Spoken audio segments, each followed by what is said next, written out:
Welcome to the Whole Athlete Podcast, where we focus on discussing topics to help you become a fat burner, optimize health, and improve performance in life and sports.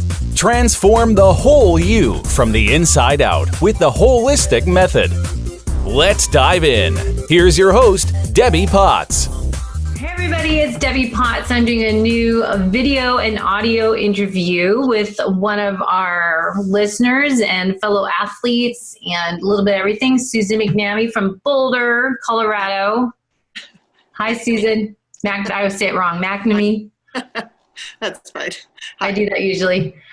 So Susan's in Boulder, and I wanted to bring her on the show because you are a busy age group triathlete, racing a lot, and you have lots of similarities to me, and wanted to share your story of first kind of how you got into doing triathlons, and then kind of talk about fueling training and performing. Okay. How I got into triathlon. I was not an athlete growing up at all. I mean, I just wanted to grow up, get married, and have babies, and I did. And, worked out, but, workouts to like Jack LaLanne and stuff like that on TV. And when I got into my mid-40s, I decided I wanted to start running. I'd read an article in the newspaper about a couch potato plan, and I thought, I can do that. That sounds fun. So I started for marathon training. So I trained for a marathon and did that 6 months later and got kind of hooked on that and ended up doing 3 marathons in a year. And then we moved to Northern California. We had been in Southern California at that time. And it was really hilly. So I thought, how does anyone run on hills? So I changed to hiking. And then we moved, after a few years there, we moved to Colorado 15 years ago. And everybody was riding bikes. So I thought, well, I'll get a bike. And I spent a fortune on a bike. It was like $400. Fortune at $400. Now it's $4,000 probably you're spending. Right. Well, I thought, who does that anyway? It was crazy. And so I hooked up with some gals that I met through a gym. I had hired a personal trainer, and she was an Ironman, which I had no clue what that was until she explained to me. And I thought, wow, she's really an athlete. And, went on a bike ride with some of her triathletes. And, we were all at the stoplight, and I looked up and they were like, gone, gone. And so here I am on my little $400 bike trying to keep up, and I couldn't. So at any rate, I ended up really enjoying bike riding and got into that and just spent a lot of time cycling and didn't run because I didn't know you could do more than one sport at a time, if you weren't a real athlete. And so I started doing the 25-mile rides and the 50-mile rides, and then did a century and started doing some of the organized rides out here in Colorado, triple bypass and stuff within a couple of years, and really loved it. And then I decided, well, maybe I should start running again. So I gave up biking and started running again, did some more marathons. I did Colorado Marathon, New York City Marathon, Chicago Marathon, Marine Corps, all within a short period of time. Of course you did. Of course, right? And then Why I thought, not? Everybody's a triathlete out here. Maybe I'll just learn how to swim and be a triathlete. So I took swimming lessons, and I was, this takes me, the story from mid-40s to 60. So I decided to try swimming when I was 60 years old. And I literally could not make it across the pool. I mean, I could not. As long as I could walk, I was fine. And were you scared to get to the other end? Like you said, you wanted to be able to touch the ground. I wasn't scared. I just couldn't make it. I couldn't swim.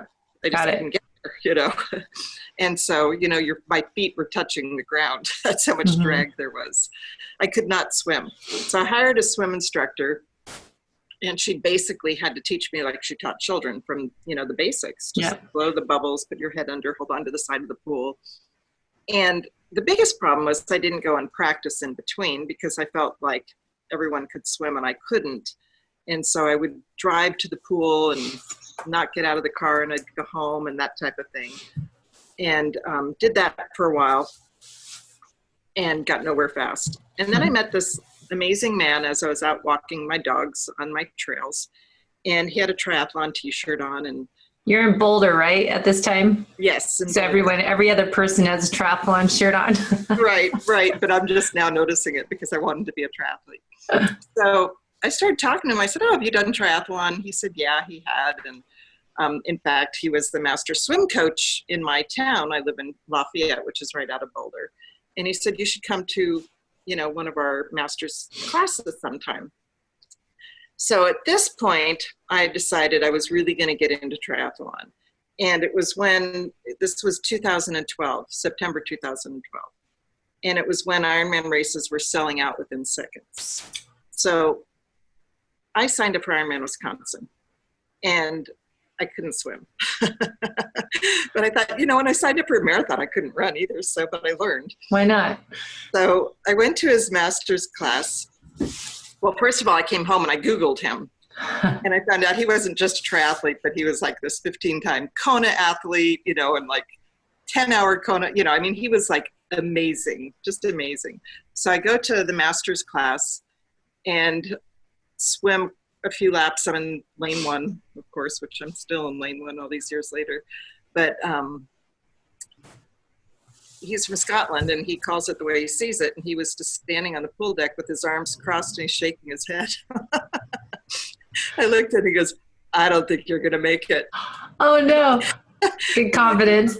I know. Yeah, watch me. So I took lots and lots and lots of lessons. And bottom line is I did in 2013, June of 2013, I did my first sprint. July, I did my first Olympic. August, I did my first half Ironman. And that September, I did Ironman Wisconsin. Wow. And I had the time of my life. I really loved it. Ironman was, the day of the Ironman, it was the worst water conditions they had in the history of Ironman Wisconsin at that point. Yeah. And so I barely made the swim cutoff. I actually made it by 15 seconds as the last person to make the cutoff. But I had no clue. I was just out there swimming. The kayak people wouldn't tell me how much time I had. They just kind of surrounded me and beat the paddles on the kayak. And I could hear the crowds. I could hear Mike Riley yelling, "Come on." Get in. So I had a blast, got out of that water, got on the bike, made the bike cutoff by 5 minutes because, of course, there was tons of winds. And when I started on the run, I could hear Mike Riley telling people they're an Ironman, and I'm thinking, oh my gosh, I still have 26.2 miles to run. But I made it, and it was the most amazing experience of my life. I was the last female finisher. I think I finished like with a minute and a half before midnight, and the party at the finish line in Wisconsin was amazing. The pro came out to put my medal on and all this, and I was clueless. I didn't even know who she was. I still don't know who she was. So you were hooked after that experience of the finish line kind of got you? It did, and I was actually already signed up for my next Ironman before I even did that one, So I've now done this. That was 2013. I've now trained for and started 7 Ironman races and several half irons, and I've finished 5. I'm signed up for another one this year. I'm doing Ironman Cozumel. Last year, I ended up with 2 DNFs for Ironman Canada as well as Ironman, Chattanooga, because I ended up with adrenal fatigue because I was enjoying myself so much. I was loving the training that I just overtrained. I had a coach that overtrained me, and I didn't see the signs. I didn't know until I had all of a sudden, I just had nothing in me. I'm a metabolic efficiency coach, so I knew that my nutrition was spot on because that's what I do for my living. But all of a sudden I'd get out and swim and I'd stand up and start crying, or I'd get on a bike ride and, similar to your story in your book, get up to the top of a hill barely, if I could, sit on the side of the road and cry, hoping someone would give me a ride home. I'd run and think I'm doing well, and I'd look down at my Garmin, and instead of the pace, it would say, "You suck." Really. I had nothing in me, nothing. So it wasn't surprising that I DNF'd.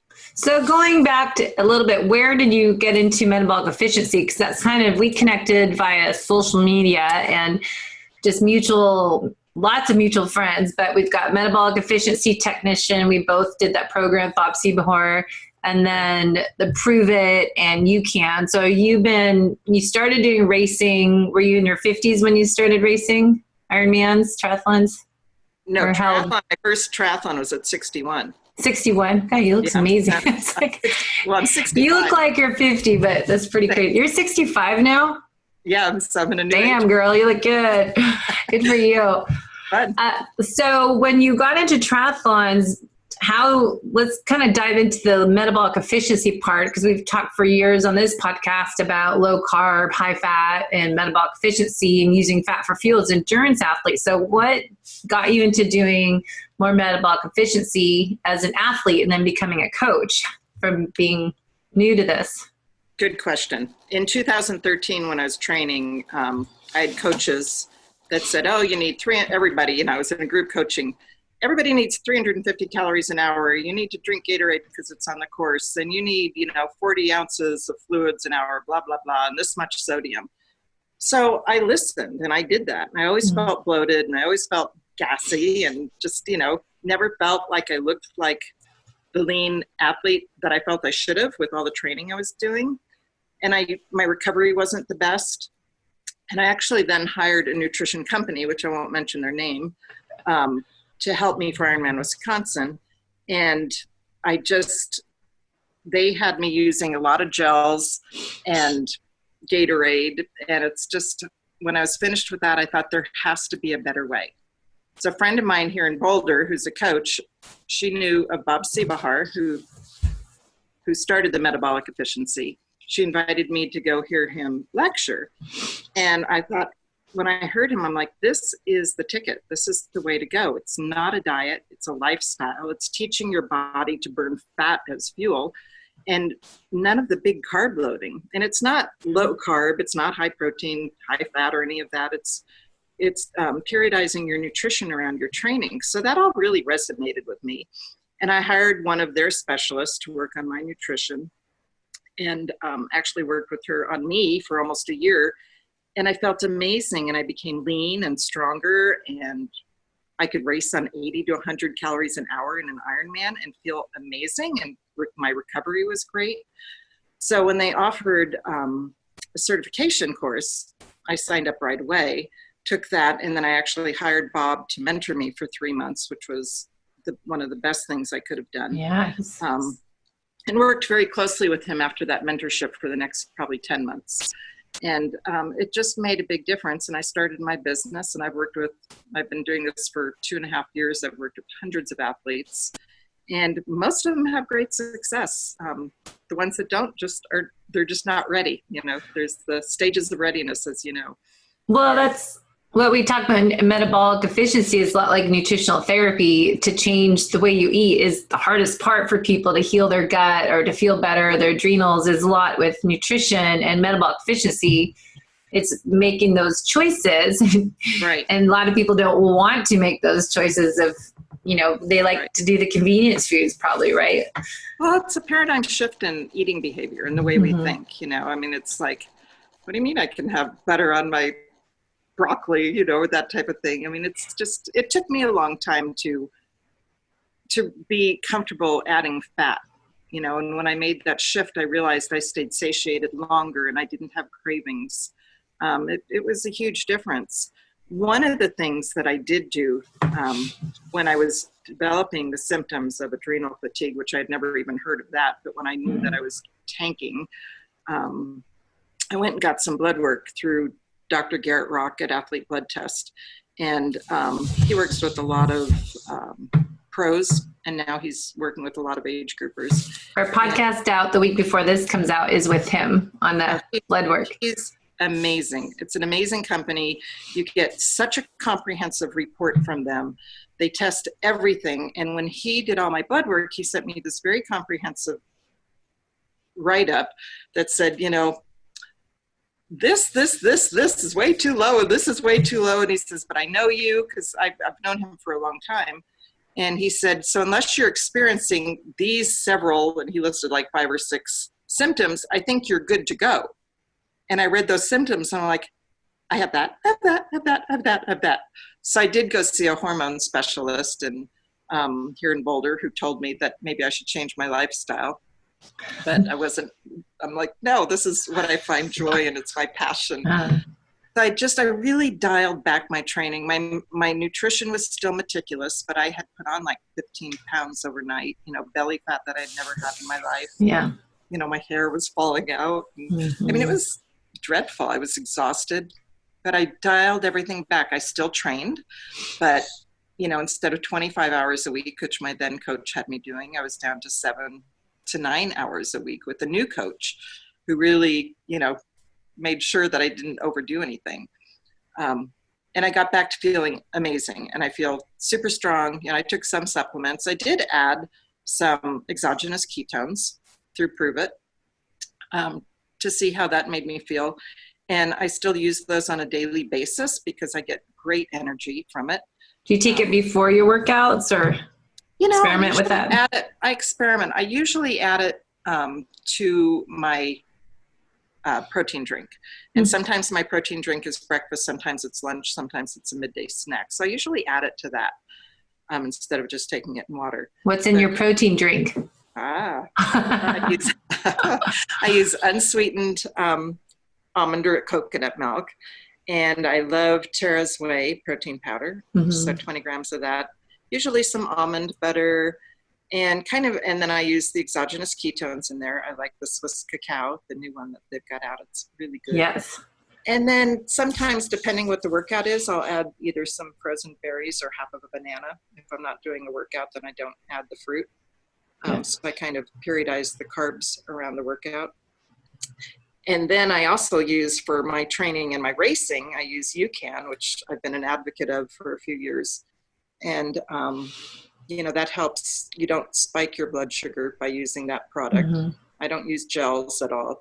The UCAN helps to control your blood sugar without those big spikes and give you the continuous energy.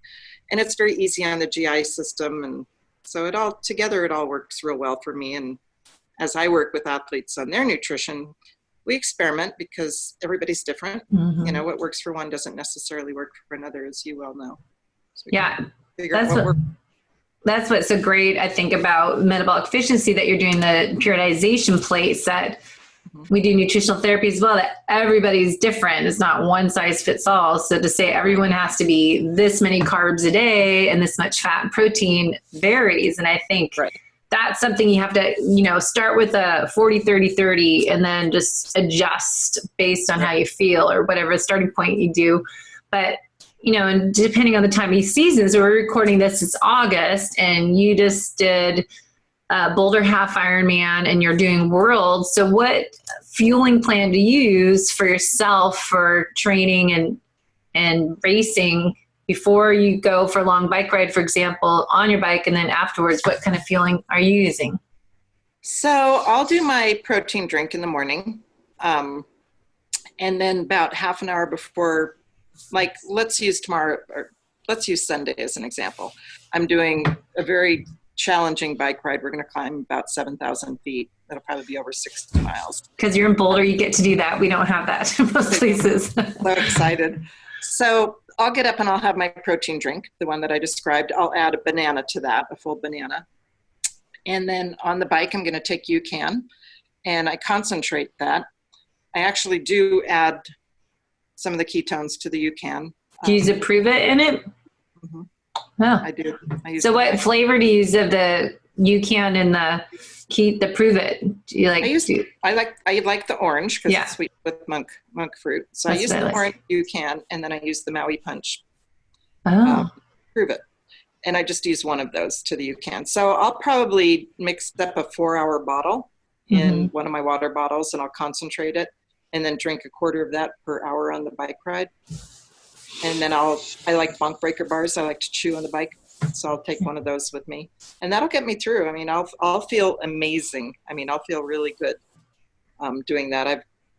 That's what's pretty much my climbing routine and pretty much my race routine as well. Do you do sea salt or any electrolytes? Do you get to add any more of that? Yeah. So I use the UCAN Hydrate for my electrolytes. I put that also in with the UCAN or just in my water or both, kind of depending what the weather is. But yes, I use that. I use some aminos as well for some of these big bike rides or runs. Yeah. What else do I use? Do you do capsules? Like I always did Hammer Nutrition pills, and we do that. Like I have my little pill bag, and each hour have Race Cap Supreme and the aminos and electrolytes. I don't like the capsules at all. I feel like it just kind of sits in my stomach. I love base salt. They're located here in Boulder, and they're one of the sponsors of Ironman, so they're at all the Ironman races. And so I just will pour that in with my UCAN and everything else. So I keep it simple. Everything's contained in one bottle instead of having to juggle a lot of things. No stomach problems. Have you ever had stomach problems in a race before you switched from doing all the sugary drinks? Have you figured out how much you can tolerate so you're not having throwing up on the bike like I used to? Well, before I switched to UCAN, I would have stomach problems, not on the bike, but once I got on the run, and spend a lot of time in porta potties. So never with UCAN is that an issue, but most, I've had people say, well, will you help me with my race day nutrition? And I won't do that. If I can't work with them on the day-to-day nutrition, I'm not going to help them for their race day, because race day nutrition, as you know, has to be practiced while you're training. And what I have people try while they're training is all based on how they eat every single day. You can't just tell someone, go use UCAN and use this and that. Yeah. And you're never going to have GI issues, because if they're having, high sugar, everyday eating pizzas and French fries and all that every single day, it's not going to work, or it won't be very comfortable. Yeah. Nothing new race day, right? It's like, don't experiment on the day of the race, something that you haven't done. So what are some things you found working with athletes? You've got, you're in the mecca of triathlon land, and people with nutrition. What have you learned of big challenges for people with eating? Most of my clients are remote, actually. I get an influx of phone calls right after most races because, if they bonked or didn't finish or just felt lousy. I get a lot of phone calls. I love race weekends. I can always count on plenty of emails the next week. Most of my clients have great success. I mean, they just do really well. I've got one guy over doing Dublin half Ironman this weekend. He worked with me for 8 weeks. He's lost 15 pounds. Wow. He called me because he did Costa Rica half Ironman, which I did as well. And he came back, he goes, I can't go through that again. Will you help me? And he has done phenomenal. I mean, amazing. So I'm anxious to see how he does in the race, but he practiced everything while training. We really got his day-to-day nutrition dialed in that set him up to be fat adapted. Really worked on the training nutrition and tweaked it along the way. So I think he'll have a good race. But most of the people I work with, they've had great success. Really. Now, how do you know if people are fat adapted? How do you measure that? Or do you measure blood sugar levels or metabolic efficiency testing? If someone's around a testing center, that's ideal. However, most people don't have that opportunity, as you know. Me living here in Colorado, and anyone that lives here certainly can if they, can afford to do so. I was happy that I could do it, so I could really kind of dial in what I needed. But people can tell. I mean, I haven't had a metabolic test done in probably 2 years, over a year.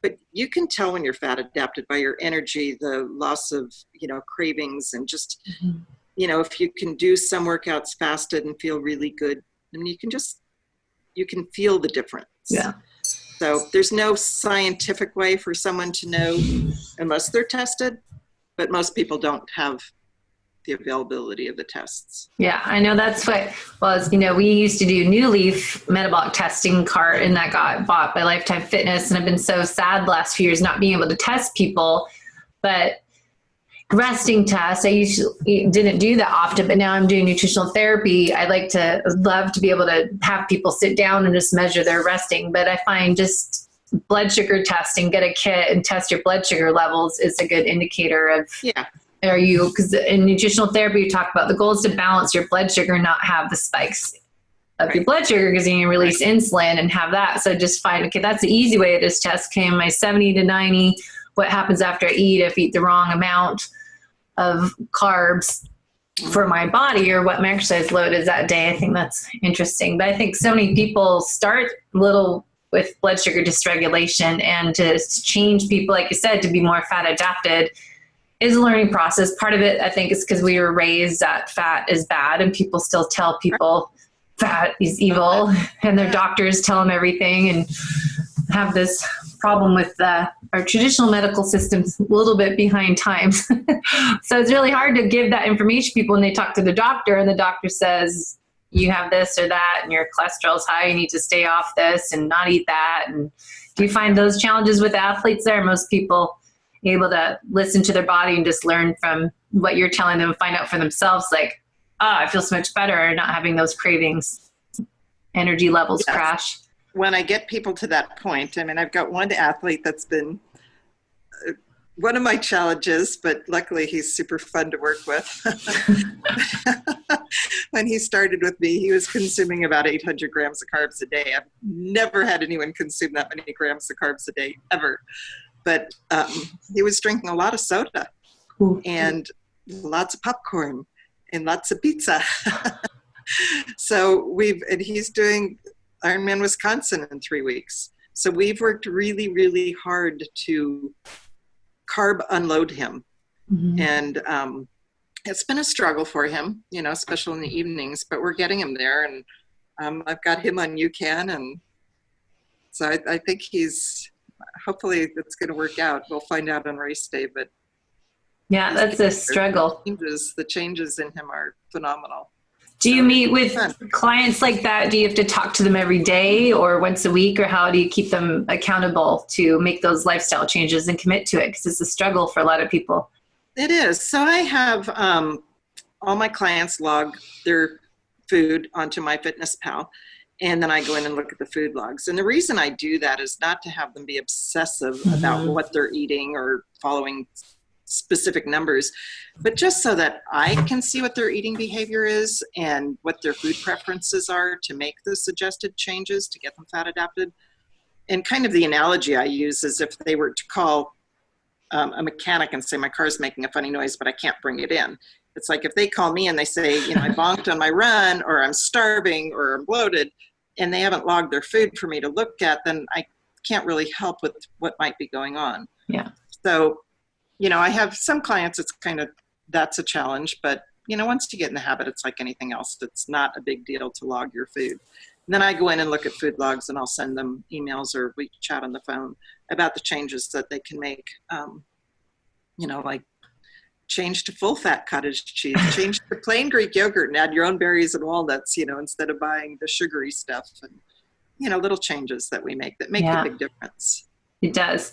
I've suggested MyFitnessPal too. I need to someday create my own app, the Holistic Method app, that has it all on there. Because I think, testing your heart rate variability and measuring your food and seeing what your macronutrients are.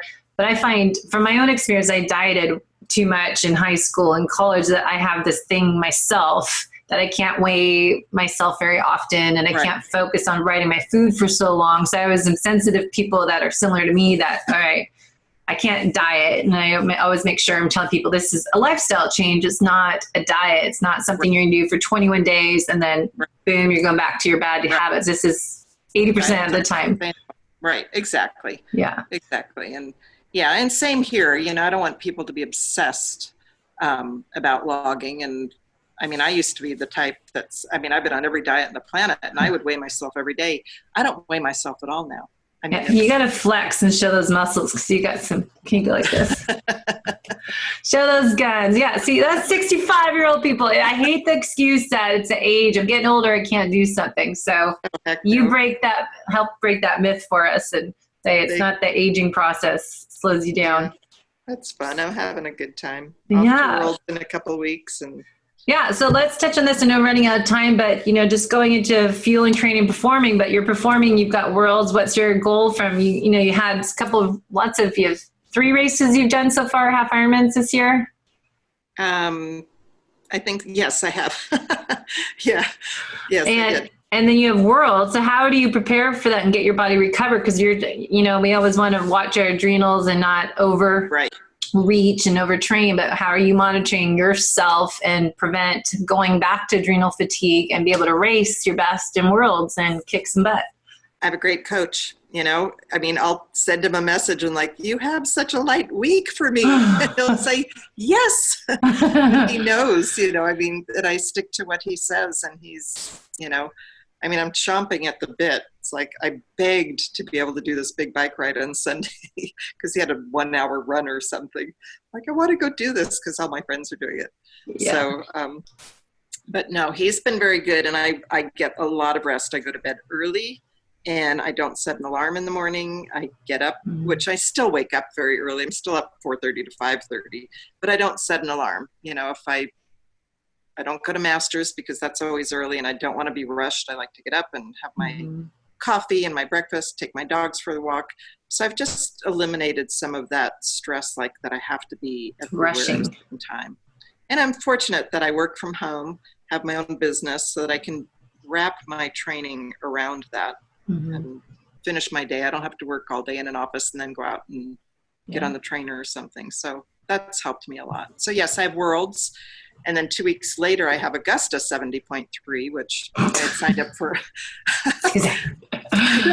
I signed up for that a year ago. I didn't know I was going to get into Worlds. And then Ironman Cozumel, which I was not going to do an Ironman this year, but I had some big life changes this year, and I thought, screw it.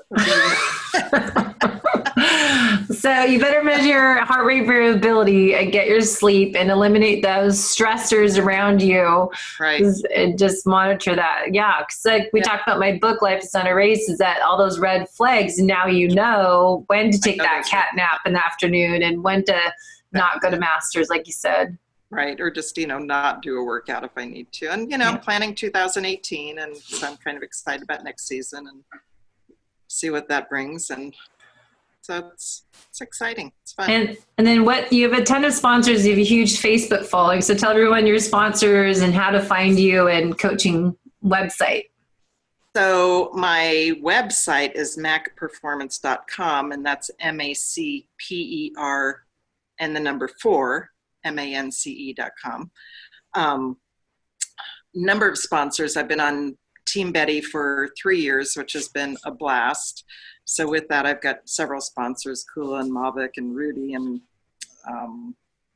Broca and all sorts of things, fun things. And then Athlete Blood Test as a sponsor, as well as Boulder Body Worker. Everybody needs a massage therapist as a sponsor. Yeah, that's a good one. Yeah, and then let's see, who else? I'm trying to think of who else. I don't want to forget anybody since this is public. Anyway, a number of sponsors, which is really fun, and I love to promote them all. And how do you get sponsors, by the way? Is that just because you an awesome age group triathlete who is has a big following social media wise? Well, being on Team Betty brings sponsors, and that was, pretty amazing to get on the team the first year because she gets thousands of applicants worldwide. Is there a Betty? Huh? Is there actually Betty? Who's her? Yeah, her name is Kristen Meyer. She owns Betty Designs. It's not Betty. So, it's not Betty. So, I had to apply and got on the first year and then reapplied for the second year and got on. And the third year I was actually asked to be on it instead of having to apply again. And then I've just been offered an amazing opportunity for 2018 with the team that I'm not allowed to talk about yet because it's very confidential. So I'm super excited.